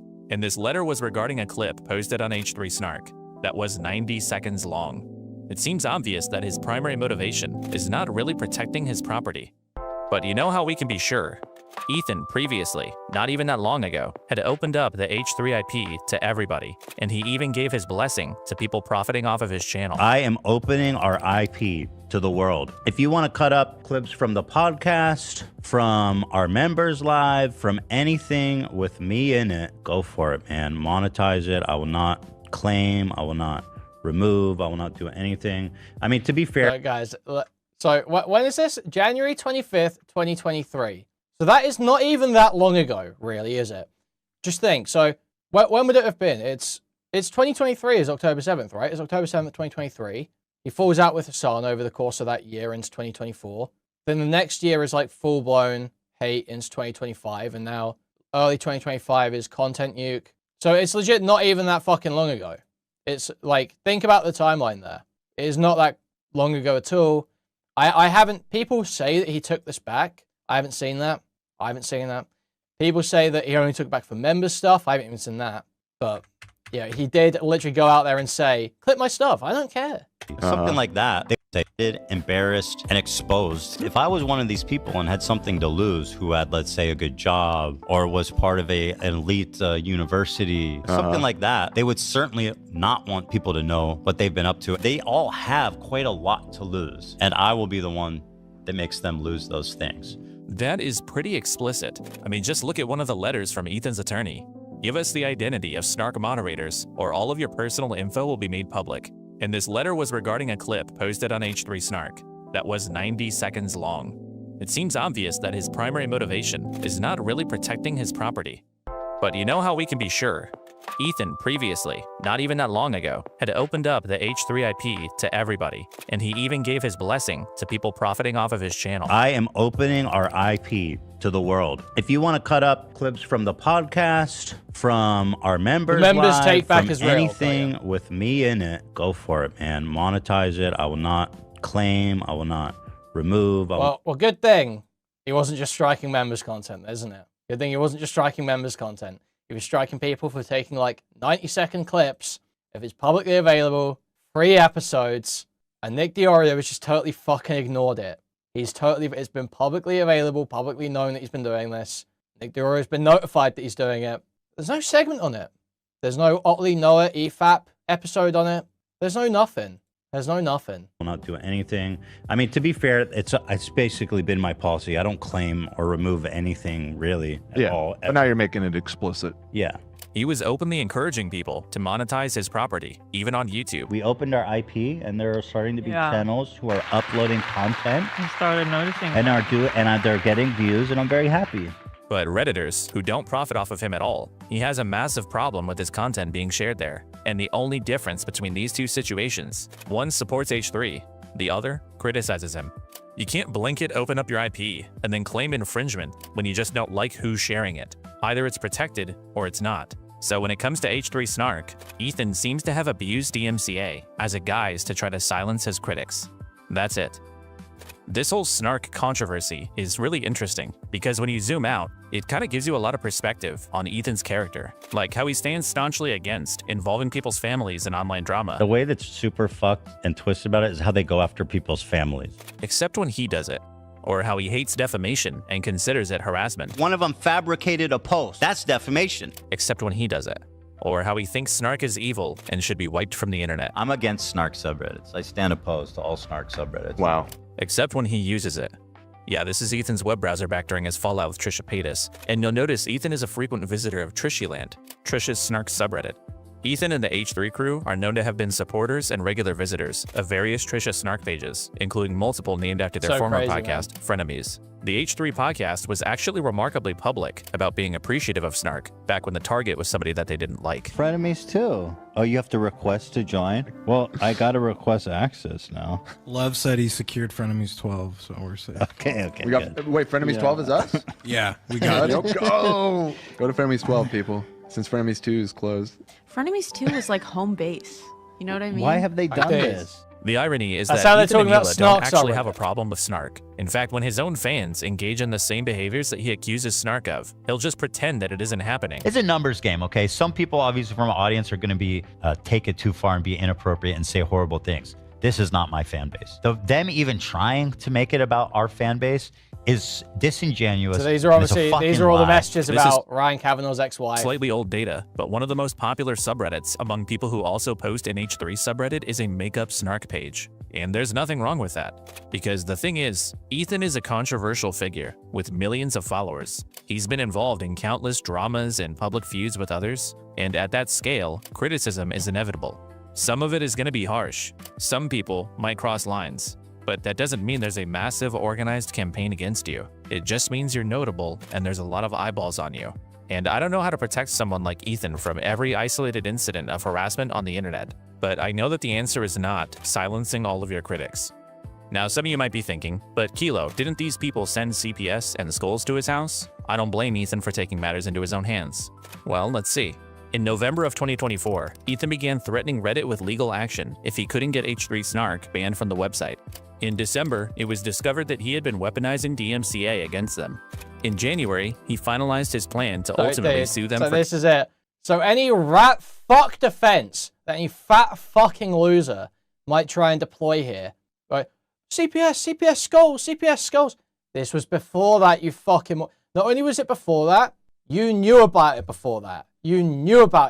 And you swept anyway. copyright infringement. Then in February, he began making vague threats of doxing and exposing the identities of the Snark moderators. And the CPS and Skulls incidents didn't happen until March. On March 7th of 2025, the H3 podcast went live, where Ethan and Hila would discuss a Child Protective Services visit to their house that morning after an anonymous call that was placed a few days prior. The call was in response to a story Ethan told on this episode a few weeks earlier about his family having possibly contracted Giardia. After announcing what happened, Ethan followed up with a video on his main channel on March 10th, further discussing the CPS call, as well as angrily berating H3 Snark, Hasan, Bad Empanada, really anybody he could even remotely blame for the incident. He especially took issue with Denims, who he accused of encouraging her community to call CPS. The visit itself rightfully didn't translate to any long-term consequences for the Klein household, although Ethan maintains that this was a malicious and fraudulent attack on his family and that the call had no merit. He also claims that the caller impersonated somebody close to the Klein family to bolster the call's credibility. Like when he first showed up, he's like, it's somebody that you know who made the report. And I'm like, no, okay. You could easily impersonate. The CPS incident escalated Ethan's sense of victimhood in a pretty massive way, and he started lashing out at anyone he considered anywhere even close to responsible. One such person was Ian Joma, also known as iDubbbz. Ian is a former well-respected comedy creator turned not-so-well-respected failed event coordinator. He and Ethan used to occasionally collaborate on each other's channels, and always appeared to maintain a positive relationship. But Ian and his wife Anissa over time also developed friendships with Hasan, Denims, and other similar creators. Because of these conflicting friendships, Ian largely avoided commenting on any of the Ethan and Hasan drama to this point, obviously preferring to stay out of it and just do his pretty boring podcast with his wife. But after the CPS visit, Ian and Anissa staying out of things was no longer an option for Ethan. He accused them of being cowards for not speaking up to defend him from the attacks that were coming from people they're associated with. The couple reiterated on their podcast on March 11th that they wanted to stay out of the conflict, adding that they don't condone or endorse any type of harassment that Ethan received. We don't condone harassment of We any don't kind. condone harassment of any kind. Of any kind. Mm-hmm. But Ethan's attacks on them continued, which led to iDubbbz releasing a pair of his famed content cap videos in April, with Ethan as the subject. These videos didn't get received very well, but I actually think there's a few good points in here, which we'll come back to in a second. For now, the important thing to remember is that the CPS call has become sort of the cornerstone of the victim narrative that Ethan is selling. Anyone who criticizes Ethan's behavior, who questions his motivations, who requests more evidence for his claims, all he or any H3 fans have to say to them is, they tried to take his kids away. Yes, that's why they're the current villains, yes. reiterated on their podcast on March 11th that they wanted to stay out of the conflict, adding that they don't condone or endorse any type of harassment that Ethan received. We don't condone harassment of We don't any kind. condone harassment of any kind. Of any kind. But Ethan's attacks on them continued, which led to iDubbbz releasing a pair of his famed... So Ethan was going crazy over those clips, over that shit. That was it. That was all.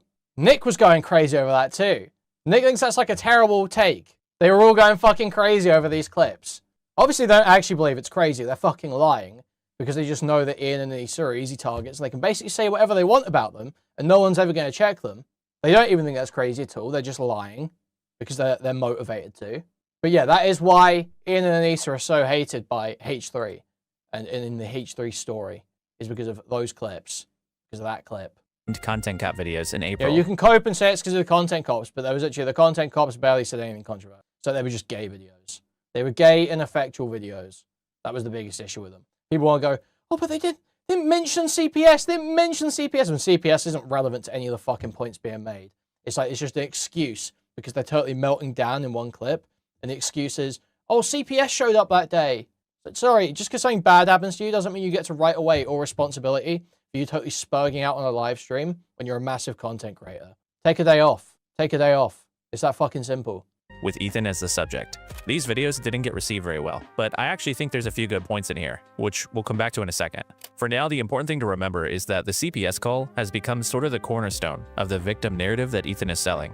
Anyone who criticizes Ethan's behavior, who questions his motivations, who requests more evidence for his claims, all he or any H3 fans have to say to them is, they tried to take his kids away, and the conversation gets shut down. But the problem with the way that people have framed this whole CPS thing is that it's essentially given Ethan this free pass to just say or do whatever he wants in response, no matter how dishonest it is. Let's get a sense of how CPS got called on the Klein household. Here's the clip that got shared around. Olive has Giardia, which is it's a bacterial infection in the intestines that makes you have diarrhea. Olive has this, yeah. She came to us with it. Okay. She had diarrhea, so she has Giardia, so we have her on an antibiotic, but we had to wait until Monday, which is today. We just got it today. Sonny's crawling around. He's putting everything in his mouth. He's at that age. He has Giardia. Oh, shit. Kilo's And now defending the Ela CPS has lie. Giardia. Kilo's defending the CPS lie. For real? And now I think this morning I had diarrhea. Oh my god. What can I do to not get it from Yeah, you? I'm trying to... Because I'm not trying to get Can it. we crank the AC, maybe? Is it? It's extremely ridiculous to get. You have to ingest my poop. Okay, so Ethan says in this clip that his dog has Giardia, that his infant son has Giardia, and that his wife has Giardia. He then immediately says that it's difficult to contract, and in order to get sick, you would have to ingest his shit. So, I mean, the idea that Ethan could have painted a picture for somebody here of a baby crawling around, putting dog shit in its mouth, it's really not like the craziest thing in the world. Like, it does kind of sound like that. Olive has Giardia. She had diarrhea. Sonny's crawling around. He's putting everything in his mouth. It's extremely ridiculous to get. You have to ingest my poop. His whole room was just wafting and the foulest diarrhea smell. Dude. And meanwhile, he is covered in low viscosity diarrhea. Dude. No, you guys will not be getting Giardia. It's not like that. So yeah, Ethan told this story about parasites and dogs and babies being covered in shit, and his whole house smelling like flowing, frothy diarrhea. And yeah, it's just disgusting. So if you heard that story and took it at face value, you could understandably have come away from it with a little bit of concern. So obviously somebody called CPS expressing concern about the sanitary conditions of the Klein household. And there's no other clips that make you think that either. Because Ethan Klein's really clean. And iDubbbz should have staked his whole career on defending the cleanliness of Ethan Klein's home. We go any further, the obvious question is, was the CPS call malicious harassment or genuine concern? And the answer to that question is, we don't know. I don't know, you don't know, and Ethan doesn't know. It could have been malicious, or it could have been someone being reckless or overzealous. But it also could have been someone who heard the story and genuinely believed the kids were in an unsanitary or unhealthy environment. And the thing is that ultimately, it doesn't actually matter whether the report was made in good or bad faith. Even if the Kleins are the victims of harassment here, they're still responsible for how they respond to it. And Ethan, despite having no idea who placed the call or what their intentions were, has accepted no responsibility for himself, lied about what happened, and dishonestly exploited the entire situation. One of the better True. points from Ian's Facts. content cop videos is that Ethan tends to abdicate any responsibility he has in protecting himself online, and he instead expects the world to protect him. Now, what Ethan does, instead of taking any responsibility for sharing... Oh, apparently, the video's finished now, so there's a higher quality if you go to the actual video. So we might... Let's go full quality. Where's the iDubbbz bit? Is that Ethan tends to abdicate any responsibility he has in protecting himself online, and he instead expects the world to protect him. Now, what Ethan does, instead of taking any responsibility for sharing too much on his live stream, is that he decides to attack specific creators like Denims and say she was the source of the CPS call. Part of The thing is, you can probably get it from just not washing your hands. Yes. Yes, you can. Yes. However, when Ethan talks about it, he says, you would have to eat my shit. If you know about Giardia, you would know that that's not necessarily true. Ingest, he said. You'd have to ingest.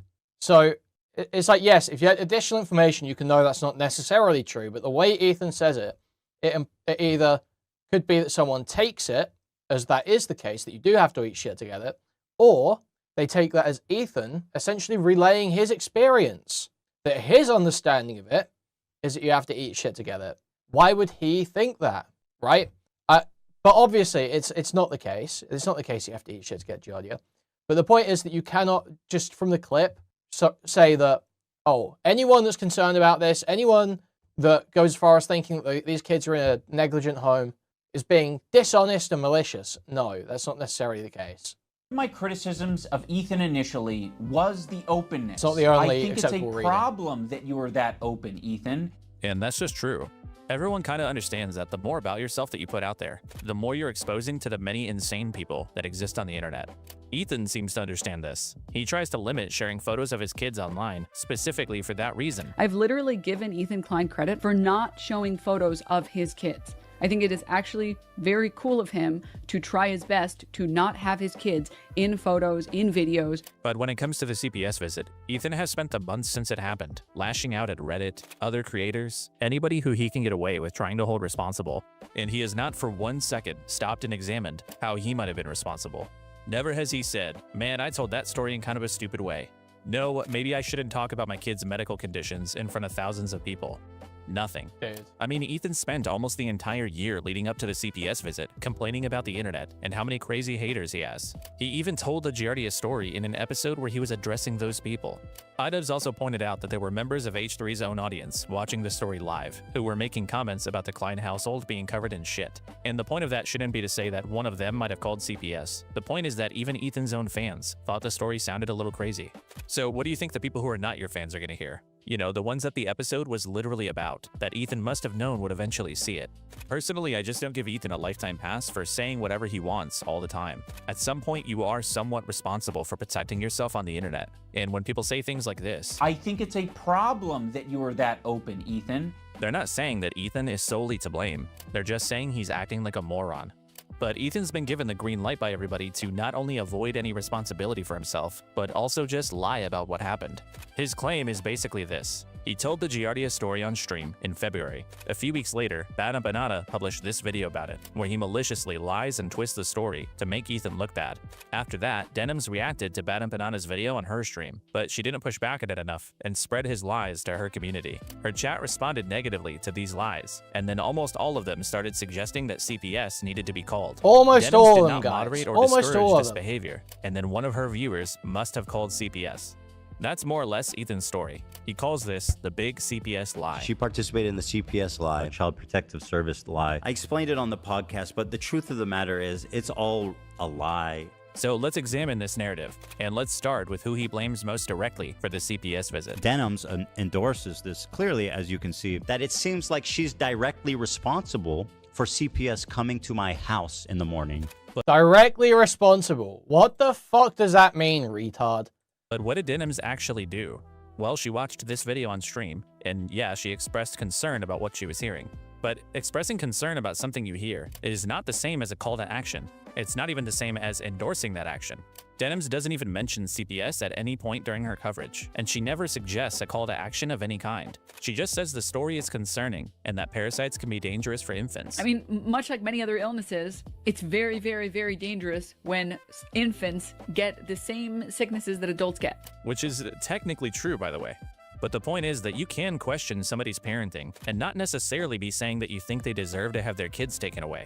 And that's an important distinction because after Denims threatened to sue Ethan for defamation, he started shifting justifying the goalposts CPS quite a bit. I acknowledged Denims had denounced herself or anyone in her community making contact with CPS. And I do not believe Denims made a direct call to action to her audience to contact CPS, obviously, right? Okay, so now we've moved on from this. Denims endorses this. She's directly responsible. And the claim is now that she essentially primed her community to call CPS. The point is not that you instructed your audience to contact CPS. The point is that you propagated the false statements that led to this incident, and you turned a blind eye to your chat urging people to contact CPS. His kids crawl around and eat shit, and her whole entire chat is saying to call CPS. In his video about the CPS call, Ethan shows a cutout of Denim's chat during her coverage of the Giardia story. The cutout shows numerous chatters expressing concerns about the Klein's kids, with some mentioning CPS. The way Ethan presents this is as though Denim's chat was universally responding this way. Notice the chat is almost in complete universal agreement. Call CPS. Call child endangerment. CPS, social services. Bro needs to unironically call CPS. That's dangerous. Oh, see, we've been over this a million times. This is, you guys, I'm sure know the ways in which this is a total fucking lie. Child endangerment, etc., etc. I'll let the chat play for you, but you can see just how crazed this community is. And once again, this is Denim's chat, and it's pretty much 100% of the comments saying call CPS on them. But what Ethan is showing here is in fact not 100% of the chat. This is a curated selection of chat messages that Ethan got from this Reddit post. In her response, Denims did the math, and between the first and last of the 65 messages that Ethan showed in his video, Denims had almost 1,000 messages sent in her chat, meaning the messages Ethan showed as evidence of her entire community being whipped up into a frenzy were only 7% of the messages sent during her coverage.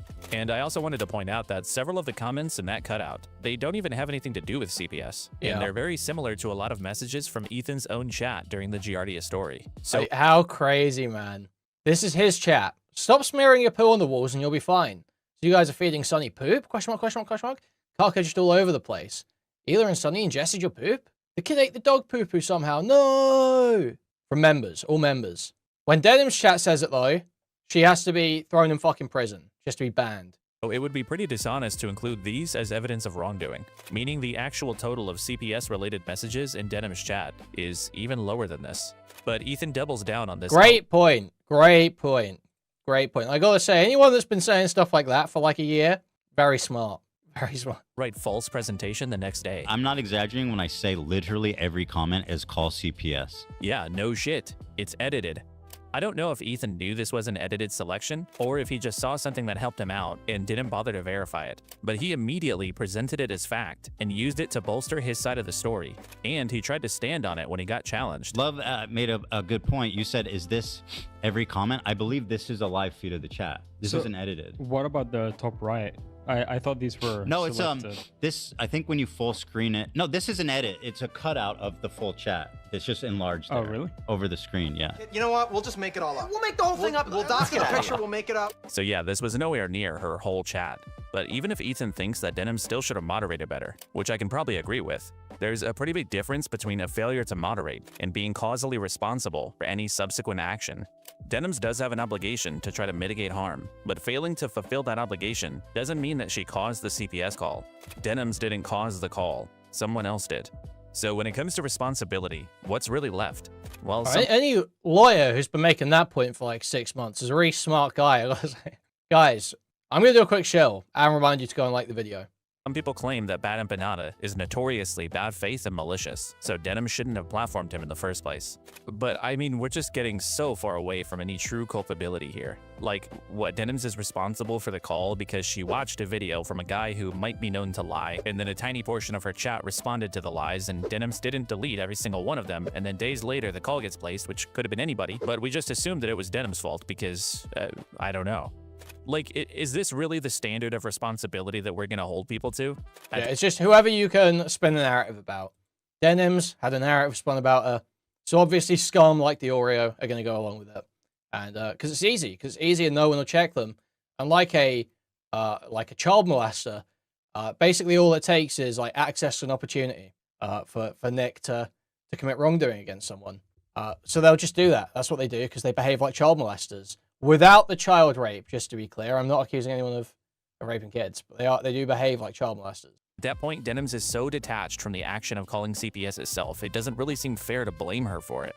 But you know what? Let's accept Ethan's entire premise here. Let's say Denims is responsible for not moderating enough and for platforming these harmful lies without pushing back. What are the supposed lies? What does Ethan claim Bad Empanada said? Don't you think you're being a bit greedy with these go? Right. Forgot. Jewish. Thank you for the $5, Dofo. Thank you for the $5. That was false. Denims uncritically, that's you, played a clip of George Janitis, the human STD, a person whose Denim knows is clearly biased against me and a prolific spreader of misinformation. In the video Denims watched, George Janitis, the human STD, claims that there was dog shit all over my home, that I just leave it on the floor. Okay, so first supposed lie, and we have to point out that again, this is something that Ethan's own audience intuited during the Giardia story. Ethan also has a documented history of talking about having— Yo, thank you, Quilla, for the 10 New Zealand dollars. Thank you, huge appreciate it, thank you. More dog poop in the house. My dogs are not— So this is part of the bit I saw before I started. This bit's quite good.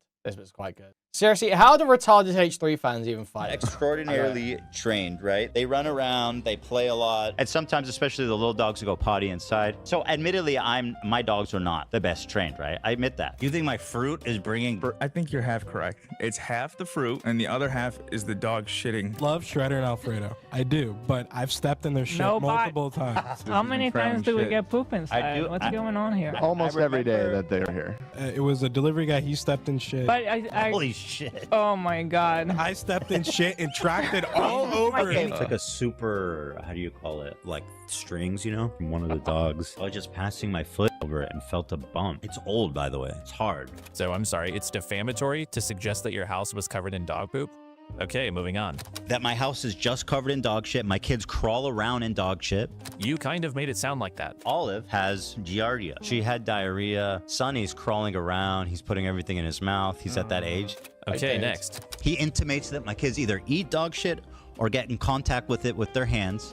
No, actually, you intimated that. It can go on surfaces and stuff. So Olive chews everywhere. So Sonny, it makes sense why he got it. You have to ingest my poop. That is literally you saying that if Sonny had Giardia, he would have gotten it from contact with poop-contaminated surfaces. That my children contracted a parasite called Giardia from the dog shit that is all over my house. Okay, even if the dog poop wasn't literally all over his house, Ethan consistently likes to pretend that it's an evil Snark narrative that his child did contract Giardia. It actually turns out when we got all of the poop tests back, he never had Giardia even, and that's why they called I can't believe they would just make that up for no reason at all. Isn't that crazy? CPS. Because my 10-month-old baby had diarrhea. Sonny's crawling around. He's putting everything in his mouth. He's at that age. He has Giardia. So I'm just kind of struggling here. Where are the defamatory lies? She believes his lies, his defamatory statements. You did not disavow. You did not disclose the credibility of Bad Empanada. You uncritically platformed and agreed with the statements that I was putting my kids in danger. We're talking about CPS, which anyways, to begin with, 1, I don't condone. 2, I've never condoned it, and you will not be able to find a clip of me saying, yes, we should do this, because it doesn't exist. Just for the record, I don't think Ethan deserves to have his kids taken away. I think calling CPS over something like this was pretty crazy, and I think he's probably a perfectly fine dad. But that being said, the malicious lies that his entire victim narrative revolves around are just things that he himself said.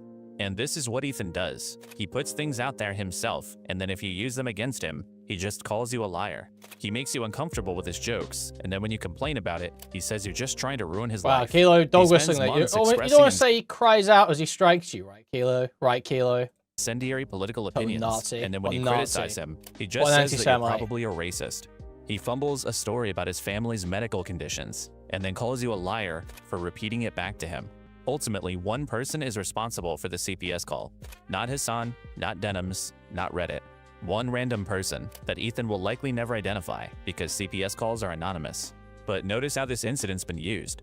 Suddenly, everyone who criticizes Ethan is responsible for trying to take his kids. Same thing with the skulls. One unhinged person is now proof of a coordinated attack. And this very convenient framing is deliberate.